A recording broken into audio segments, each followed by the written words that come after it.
वित्त मंत्री निर्मला सीतारमण ने शनिवार को बीमा क्षेत्र में प्रत्यक्ष विदेशी निवेश यानी एफडीआई को 74% से बढ़ाकर 100% किया जाएगा। यह कदम निवेशकों के लिए नए अवसर लाएगा, साथ ही बीमा उद्योग को भी मजबूती देगा। वित्त मंत्री ने कहा कि विदेशी निवेश से जुड़े मौजूदा नियमों और शर्तों की समीक्षा की जाएगी और उन्हें सरल बनाया जाएगा।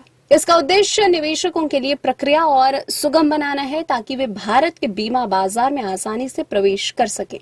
यह कदम आत्मनिर्भर भारत के सपने को साकार करने की दिशा में एक महत्वपूर्ण कदम माना जा रहा है। निर्मला सीतारमण के ऐलान से बीमा जगत में खासा उत्साह दिखाई दे रहा है। पिछले कई बजटों से यह सेक्टर सरकार की ओर बड़ी उम्मीदों से देख रहा था, लेकिन उसे निराशा ही हाथ लग रही थी। इस बार वित्त मंत्री ने इस सेक्टर को निराश नहीं किया है। इससे इंश्योरेंस सेक्टर में नया बूम आने की संभावना है। इस फैसले से बीमा सेक्टर में काम कर रहे कर्मचारियों और एजेंट्स बेहद खुश नजर आ रहे हैं।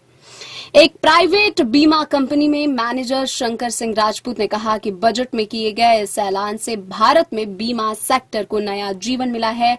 इससे हेल्थ सेक्टर के साथ ही लाइफ इंश्योरेंस से जुड़े प्रोडक्ट्स में नई उम्मीदों का संचार हुआ है।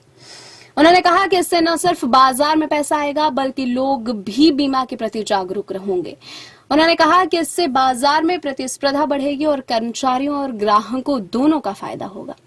एक निजी बीमा कंपनी में मैनेजर रितेश शर्मा ने बताया कि न्यूयॉर्क लाइफ जैसी कई कंपनियां भारत में पार्टनर्स के अभाव में भारत में नहीं आ पा रही थी। इस फैसले से अब वे अकेले भारत में निवेश कर सकेंगे। इससे बीमा सेक्टर में प्रतिस्पर्धा बढ़ेगी और लोगों को नए उत्पाद मिल सकेंगे। उल्लेखनीय है कि देश में अब तक 74% एफडीआई को मंजूरी मिली थी। जनराली, निपॉन आदि बड़ी कंपनियों ने भारतीय कंपनियों के साथ मिलकर भारत में निवेश कर रखा था। इस फैसले से विदेशी कंपनियां भारत में अकेले कारोबार कर पाएंगी।